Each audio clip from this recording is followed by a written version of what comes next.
บาทថ្ងៃនេះជាថ្ងៃទី5ខែ6ឆ្នាំ2025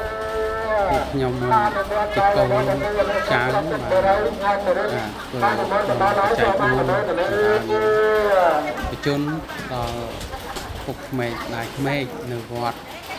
ក្បាលជួរលើឬហៅវត្តទួលបាទនេះជាទាំងត្រង់សង្ខេបដែរមិនទាំងអស់ទេបាទដោយសារវែងកម្មវិធីវែងអញ្ចឹងសង្ខេប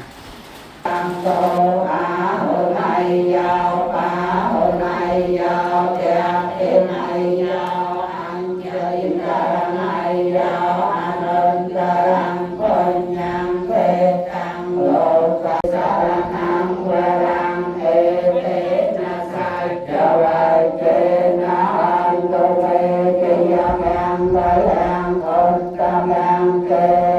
na hoàn tê hăng thong hành cha tôi ráng hoàng quang mê yo hay sao yo sao hoàng mô tham mô ráng ngàn ngàn trong khang cái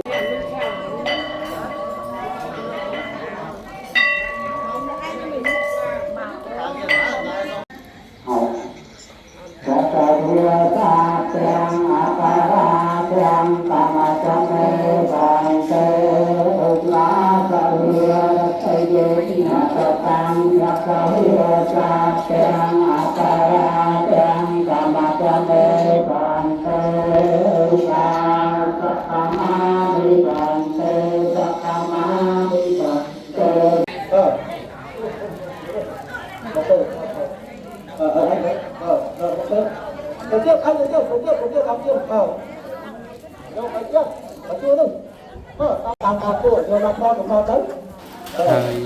នេះក៏ចែកទៀនបន្តិចតួចកម្មាដែលមានបាក់ផ្លាកទងជាតិហើយនឹងថវិកាបាទ